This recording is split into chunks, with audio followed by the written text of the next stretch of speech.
First, I think you need to understand exactly how it is impacting you and how much you want to disclose. Maybe write it down ahead of time because there's so much we can overshare. Do you disclose? Do you not disclose? If you disclose, how do you disclose? So I would work with a friend, someone who has ADHD, to help practice disclosing and thinking about what is the most important things for you as it relates to your professional setting that you might need help with, or, your ADHD might impact. Because you can go on because ADHD impacts pretty much everything. But what are the things that you truly need help with and are something you want your employer or colleagues to understand? Welcome to Successful with ADHD. I'm Brooke Schnittman. Let's get started. Welcome back to Successful with ADHD. Today we're going to do things a little bit differently. I invited one of my former ADHD clients and podcast producer, Marc Ronick, to Successful with ADHD. He's no stranger to Successful with ADHD. He has been on before sharing his journey. And the style that we're going to do on today's podcast is an Ask Me Anything. Generally, I have guests come on and they share with me their strategies, their journey with ADHD. Today, I'm going to be interviewed by Marc, where he is going to ask me questions related to strategies and support surrounding ADHD. And if all goes well, we'll continue to do some Ask Me Anythings. All right. So welcome, Marc. So great to have you back on Successful with ADHD. Hey, Brooke, thank you. And selfishly, I'm really excited about this because, hey, I'm getting a coaching session with Brooke. I'll take it anytime. and to be clear, yes, former client, but behind the scenes, Brooke is always there for me when I need it, when I'm struggling a little bit with my ADHD. She's, I can send her a text, shoot her a message, and she usually, at the very least, is able to send me some kind of encouraging words that helps set me straight. So this will be a nice revisit to how we used to do things. And I'm hopeful, and I think this will be helpful to others too. I want to do this where really focusing a lot more on having ADHD and a business. Mm-hmm. As you know, there are times for me where it is really challenging. And quite frankly, there are days where I just want to throw it all away and just say, forget it. It's too much. I can't handle it. I want to be done with it. And so I want to dig into a few different areas. And I think really the best place to start is, after all these years, I still find myself doing a lot of my work at the last minute. Mm-hmm. For example, the reason why I'm sharing this with you as the first question is because even prepping for this interview, aside from the phone call that we did prior, I was prepping this morning for this interview, and it's a little after 12 p.m. So literally just hours ago, really preparing for it. And I guess it bugs me that I seem to continue to do things last minute. And then on the other hand, I wonder, is it really such a bad thing? I certainly hear it from others. Don't wait till the last minute. I heard that growing up through school all my life. So should I be worried about this last minute habit, or is there a way to maybe make it work to my advantage? Well, I want to follow up on that because this morning I also presented to IBM about ADHD in the workplace. And I spent weeks prepping for this presentation. And as a caveat, I'll add that right before, of course, I continued to prepare. Mm-hmm. So my question to you is, was the preparation that you did right before our interview today necessary, or was it something that you did because it was coming up and the dopamine started flowing?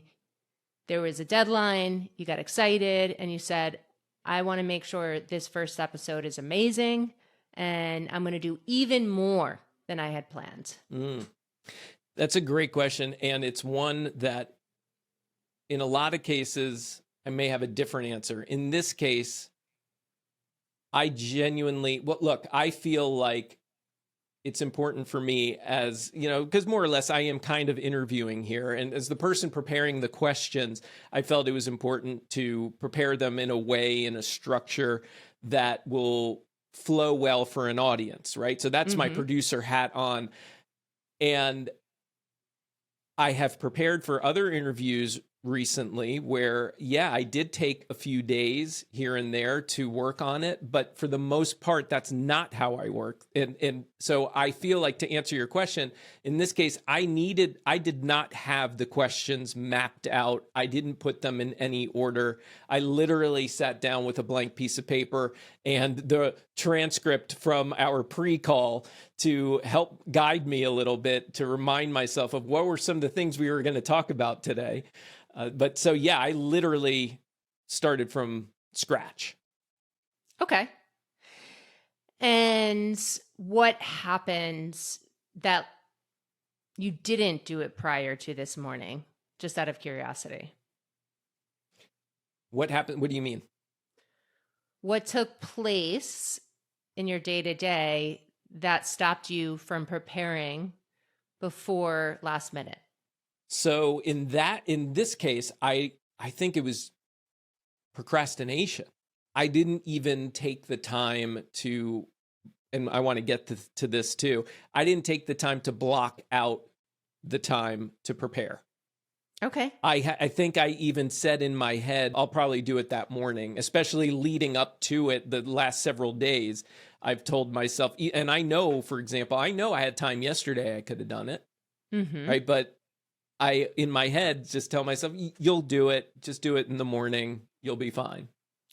Now, if I wasn't who I was, right, and we weren't friends, would you have waited until the last minute, or would you have prepared? That's a fair question. And I'm thinking about the very last interview I did for my own podcast, where I didn't have a relationship with the person, and I did take more time and found several different days leading up to it to prepare. And yes, I prepared a little bit that morning as well, but I took some time. I didn't schedule it, right? Like I didn't tell myself, all right, on Monday at 3 p.m., I'm going to sit down and start preparing for this interview with Heather. But it was front of mind for you because that's all you probably could think about with ADHD, right? You had to hold on to, this is coming up, this is coming up, this is coming up, this is coming up. I have to do it. I have to do it. I have to do it. Yeah. And I think it was also a dopamine excitement rush too, because I was really excited for that interview. It was the first one for my podcast. Hey, what are you saying? It's that with you and I, it's old hat. Like I can talk to you for hours and I don't necessarily have to prepare as hard for it. Right. Yeah. So, and it's my life, right? Whereas that interview, I'm asking very specific questions for my audience. This interview is more about my own challenges. So it feels a little easier. Right. So to answer your first question, is it a bad thing to procrastinate? I think it depends on the situation. And I think sometimes we procrastinate for good reasons, but we have a negative association with it. So it all depends on what the situation is. Sometimes we procrastinate because we know that the thing that we've said we are going to do is not the right thing too. Yeah. I appreciate you saying that. I think, and I don't know, you tell me, is this a common thing with ADHDers, is not being able to decipher the situation, right? It's just one blanket thing for me when I think about preparing for an interview. And, if I didn't prepare with enough time, then I get down on myself about it. Mark, why are you doing this right now when you have an hour left before you're going to sit down with Brooke? And I start feeling guilty and judging myself. Is that a common thing? Yeah, I think a lot of it has to do with our childhood growing up. With ADHD, we have executive dysfunction, and the planning and prioritization and organization and procrastination is a real thing. So you probably got in trouble for waiting until the last minute. You probably received negative messages for waiting until the last minute. So we automatically associate procrastination as bad, bad Yeah. because of the RSD, the rejection sensitive dysphoria that we feel based on the negative messages that we received growing up. Yeah. And, the last minute thing, I feel like it's also, when I'm looking at it through the perspective you're sharing, the last minute thing, I think subconsciously I know it's actually helping me as somebody with ADHD, because if I had prepared for our interview a week ago and been all done, like, okay, it's good, I feel like this is in a good place, I can walk away from it and get started with Brooke when she's ready. And so the thing is that it helps me, preparing last minute helps me feel like I'm in the interview when we sit down. It's fresh in my head. Right. So I appreciate what you're saying. It helps me, to your earlier point, it's really pay attention to what's this specific situation. And is it a disadvantage or not? Right. Like, is it a bad thing that I waited till the last minute? No. Now that I'm talking to you about it, no, it probably wasn't. It helped me feel like I would be more in the moment, more present with you, doing it right before we sit down. Exactly. Yeah. I like So I that. think the takeaway is just leaning into what the moment is and reflecting. Like, is it really that bad? What did I learn from this? Could I have done anything differently? If I did something differently, would that have been a good thing? Would it have been, is there a good or a bad? It's just, situational. Yeah. Yeah. Okay. So then digging into some of my specific challenges, some of these you may have heard before, some of them you may not, although I think this first one you definitely have heard me say. It's one of the hurdles that I've encountered, that it's not just about finding the right tools to help me with ADHD, but actually getting started using the right tools. Sure. It's like needing a tool to even get into the other tools. The tool.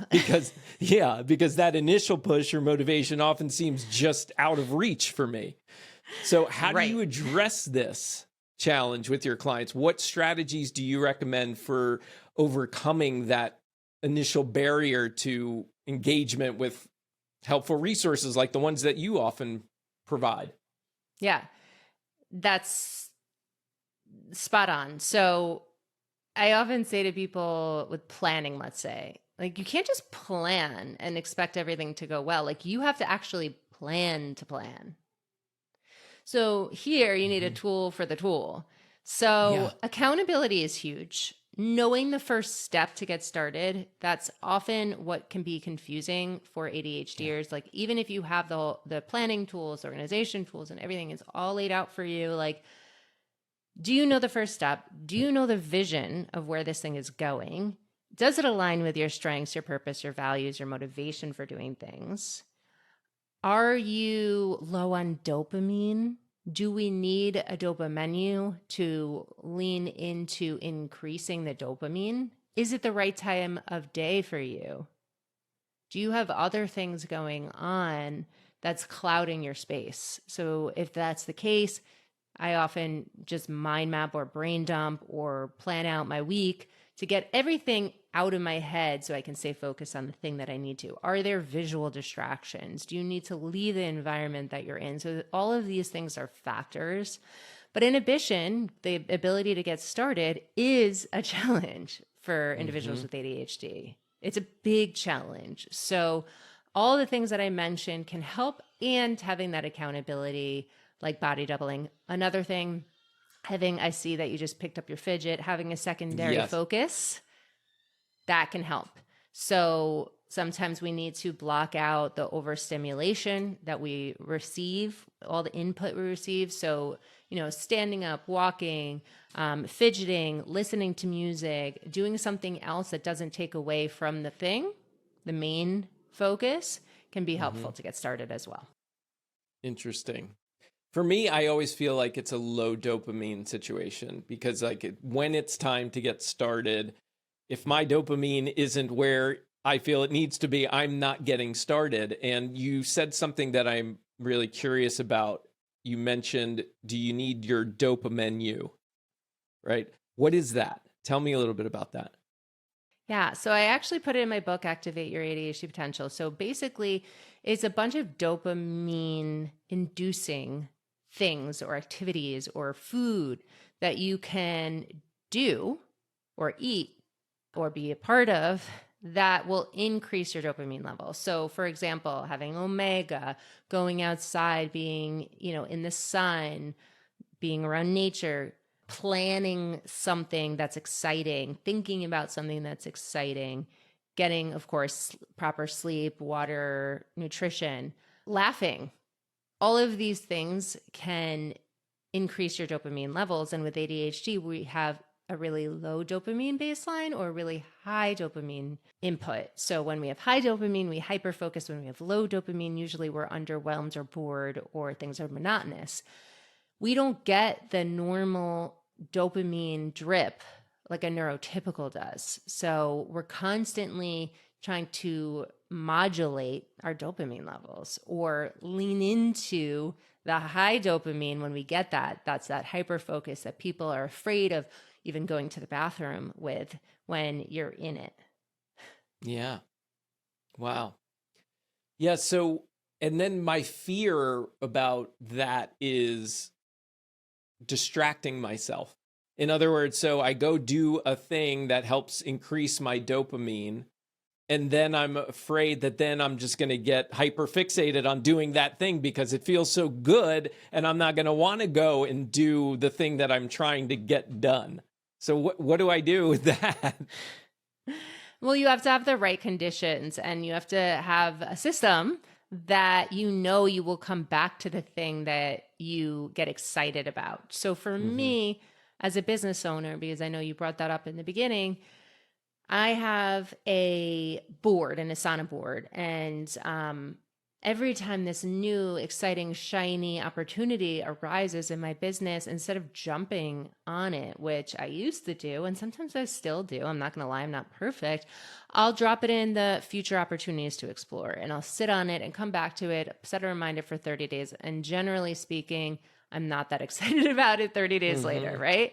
So I get dopamine by planning out my week and crossing things off and knowing that if I'm distracted or something's not, happening for me in the day, I'm having a low dopamine day, or I'm really anxious or stressed out, or I didn't get a good night's sleep, or the toddler is screaming, or something is happening in my life, I look at my schedule and I say, okay, I planned on doing these things today. It's not happening. I have this whole block of time Thursday that I can do the thing. Okay, well, that's a perfect segue because the next question I had written down is to talk a little bit about time management and time blocking. I've tried time blocking several times as a strategy to manage my day, but it hasn't really stuck for me.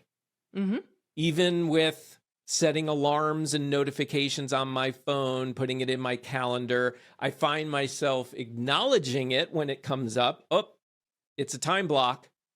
Right. But then returning to whatever it was I was doing in the first place. I don't want to stop what it was that I was doing. Or quite frankly, maybe I really wasn't even doing a lot, but I've convinced myself that, I'm doing other things. I don't need to do this right now. Right.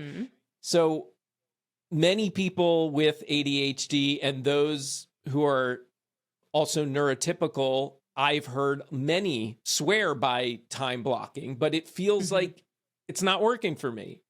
So are there alternatives, or how do I get myself to actually stay disciplined with time blocking?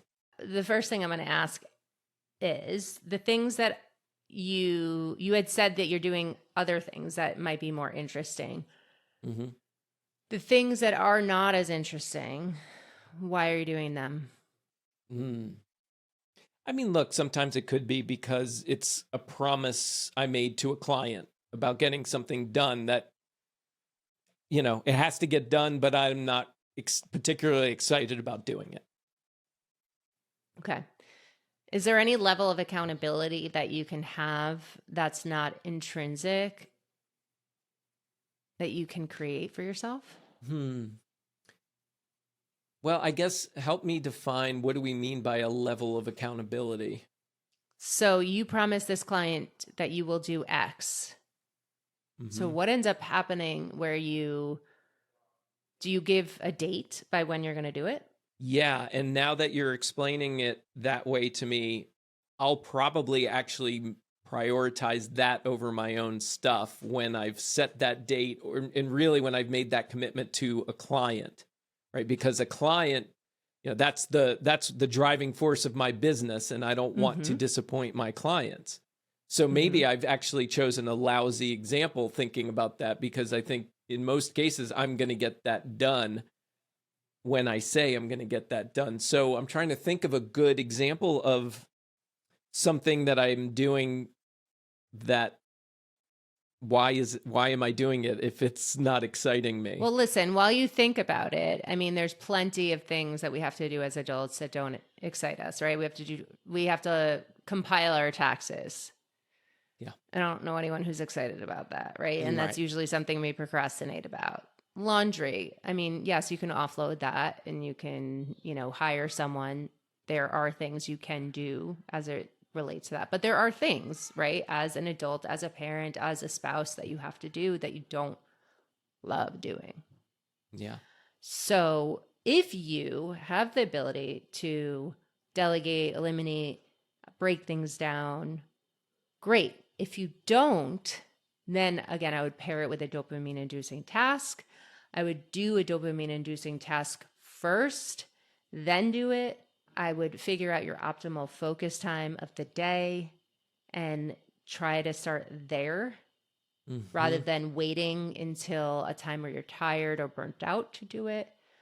Yeah.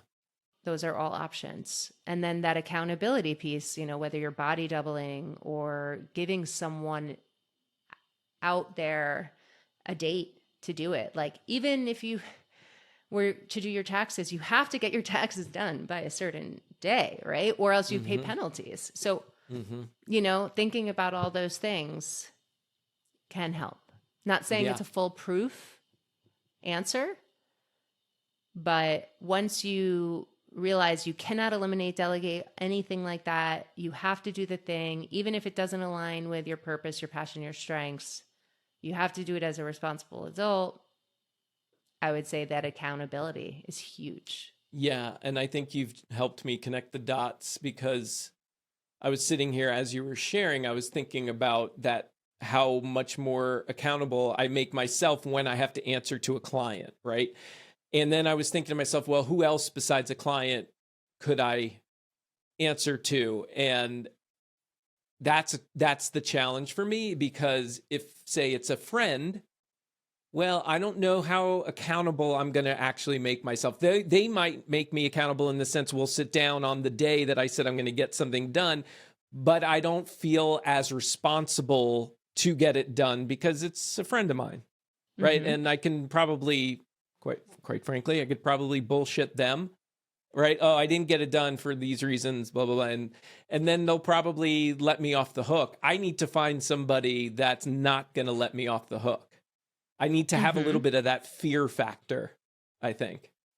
Yeah, I think when we show up in groups of other people outside of our friends, like those accountability coaching groups, weekly thing, like when you give your word and you put it out there and you don't follow through, and then other people are following through around you, that's when it can make a difference. But Mm-hmm. yeah, I mean, like, friends can let you off the hook.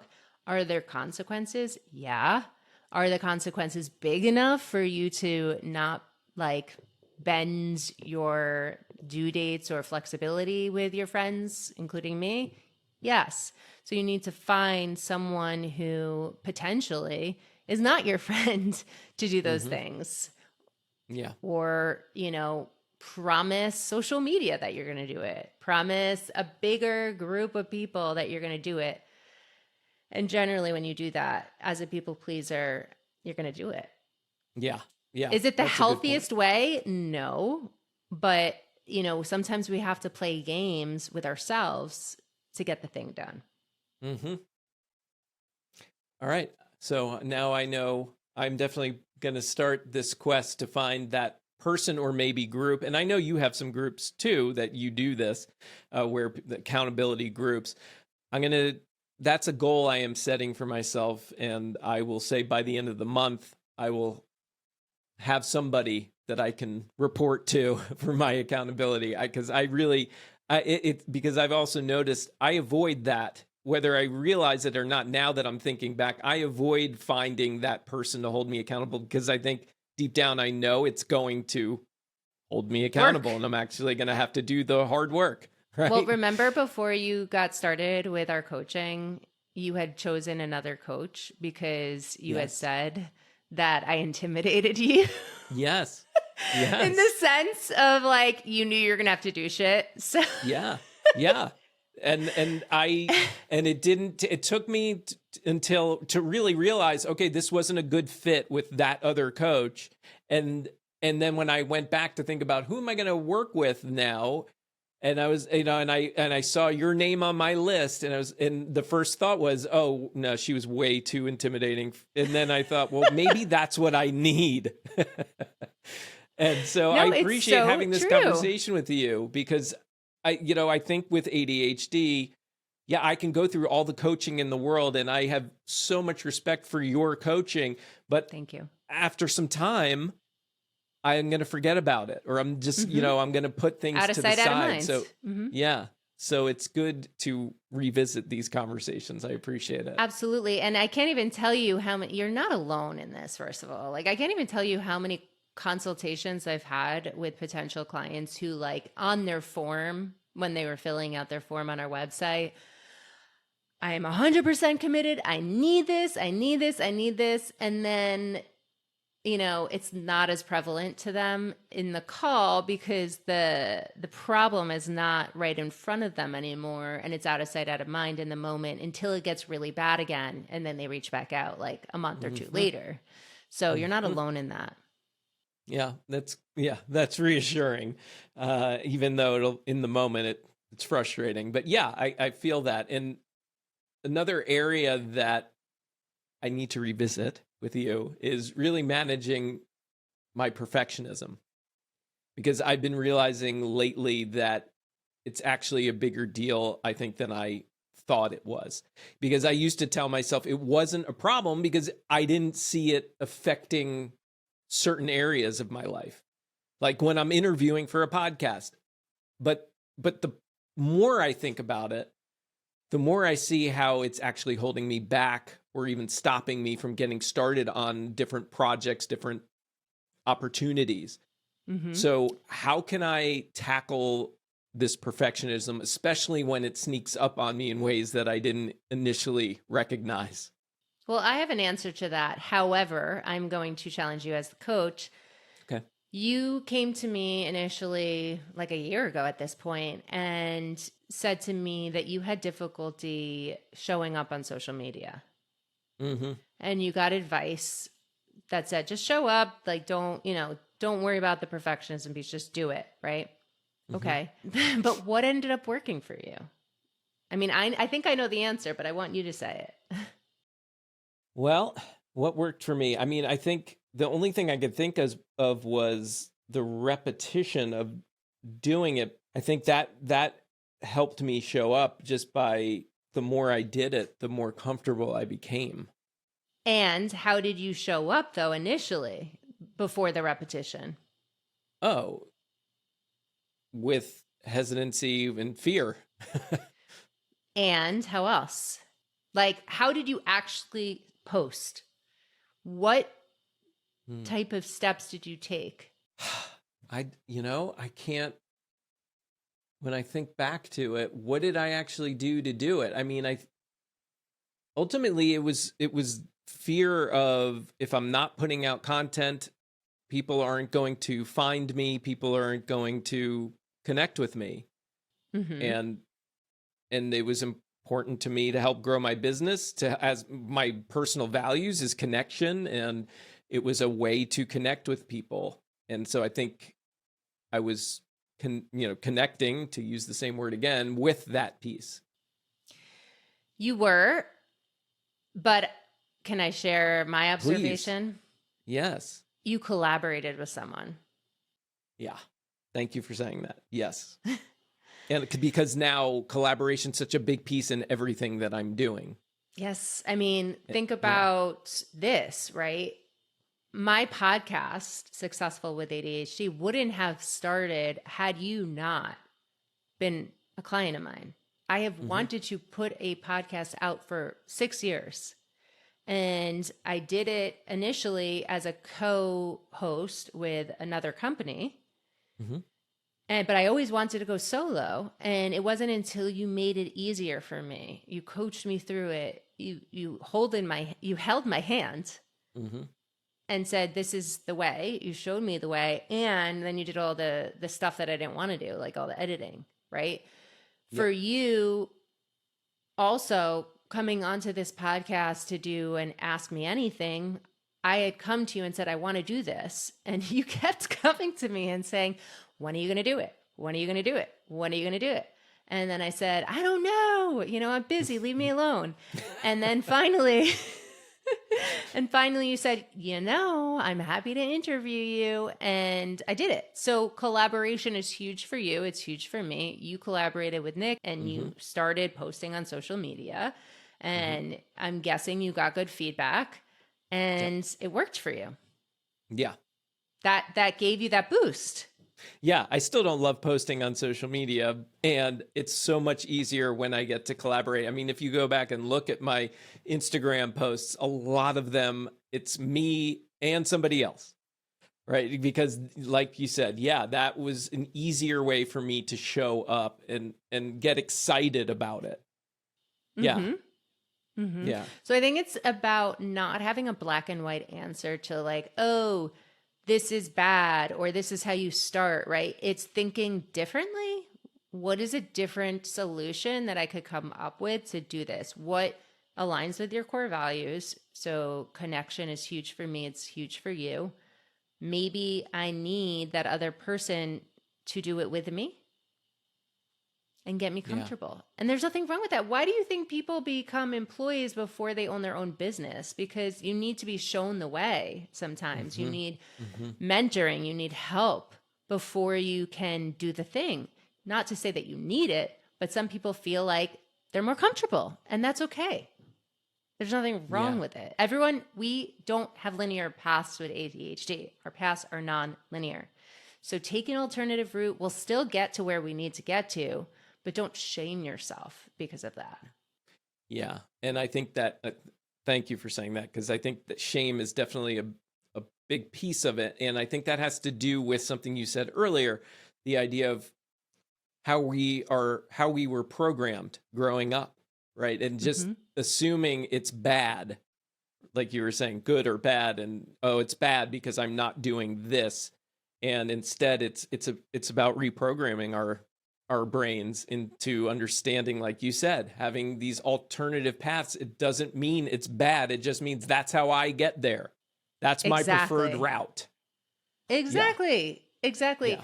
The negative memories are encoded in our brain so much more like Teflon than the positive memories. So we have to work extra hard to reprogram. Like you said, our brain is like a muscle.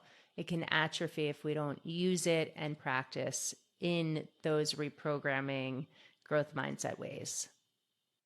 Very cool. Okay, so I know we are coming up on time here, and I also, believe it or not, last minute, was able to get some questions from some other people I know. No way! That was the whole point of this. Yeah. So this is actually my dearest friend, my best friend, Jonah, who was literally just diagnosed at, well, I think technically at 51. He just turned 52 a couple months ago. Literally just diagnosed. And here's his question. He basically, many adults with ADHD struggle not only legitimizing it in their own minds, but also explaining really explaining its real impact to colleagues and employers in the workplace, friends and family, right? And the example I'm thinking of for me personally is sometimes I'll say to one of my kids, they'll call me out on something that was definitely like an ADHD moment, and I'll call it out and say, yeah, that's my ADHD. And the kids will kind of laugh or roll their eyes like, yeah, it's ADHD. I know, sure. It's like, we all do that. You just made a boneheaded move, right? Like that's where sometimes neurotypical brains might go, right? So could you share some advice on how to first internalize the legitimacy of ADHD for ourselves, and then also provide any strategies or tips for effectively communicating its challenges and needs in a professional setting? Okay, so first, I think you need to understand exactly how it is impacting you and how much you want to disclose. I would say to maybe write it down ahead of time because there's so much we can overshare, right? So I actually just spoke about this at IBM. It's like, do you disclose? Do you not disclose? If you disclose, how do you disclose? So I would work with a friend, someone who has ADHD, to help practice disclosing, writing it down, and thinking about what is the most important things for you as it relates to your professional setting that you might need help with, or, your ADHD might impact. Because you can go on because ADHD impacts pretty much everything. But what are the things that you truly need help with and are something that you want your employer or colleagues to understand? Now, since he just got diagnosed, he's probably still trying to figure it all out. So he might not have all the answers. So I remember when I first got diagnosed, even though I was in the business for 15 years, I couldn't 100% explain to my parents how X was related to my ADHD. And to be honest, they didn't really understand. Not a good or bad thing. It's just they didn't understand. So all I said was, listen, I have ADHD. I got diagnosed. I don't expect, anything from you related to it. I just wanted to let you know that I have a diagnosis and it does impact areas of my life. So I want you to know. That's it. And then for your friend, he could say, as things come up, would it be okay if I share it with you, or things that have worked for me in the past or are working for me? You're not always going to have an absolute answer right away. So how would Jonah know if he's oversharing, right? Because as ADHDers, we can be really passionate about whatever it is we're talking about, and it's easy to overshare, as you were saying. So like, I appreciate what you're saying about writing everything down, but I'm thinking about it from my own lens, and I write this list down and I could see myself feeling like all of this is important. I got to share all of this, right? How do we filter that? So I'm curious on why, and this is not judgment, but why he finds it important to share his diagnosis. I don't think it's a problem. I think it could be a good thing to share your diagnosis, but what about him is wanting to share it? Well, for one, I think he's an open book in general, so I think that's just part of his nature. And two, I think he feels like it will, and I'm speaking for him, but I think it feels like it helps legitimize some of maybe the concerns or feedback he's received in the past. Okay, there we go. That's what I was thinking. So it legitimizes some things. So instead of coming up with the explanation, I have ADHD and I have issues with X, Y, and Z, or I'm legitimizing the problems that you have faced with my work in the past, how about I learned I had ADHD, it impacts me in these ways, and in the future, can we discuss me receiving these type of accommodations, like low cost accommodations, or like, would it be a problem if I wore headphones? Would it be a problem if I got the meeting agenda ahead of time? Would it be a problem if I had a separate office? Like that can help me for this. So instead of using it as an explanation or an excuse, why not say, okay, because these things happened, it is related to my ADHD and I'm obviously open to communicating about this, but I would also love to receive assistance with X, Y, or Z. So it's like a growth mindset. Like, I want to work with this ADHD brain. Yeah.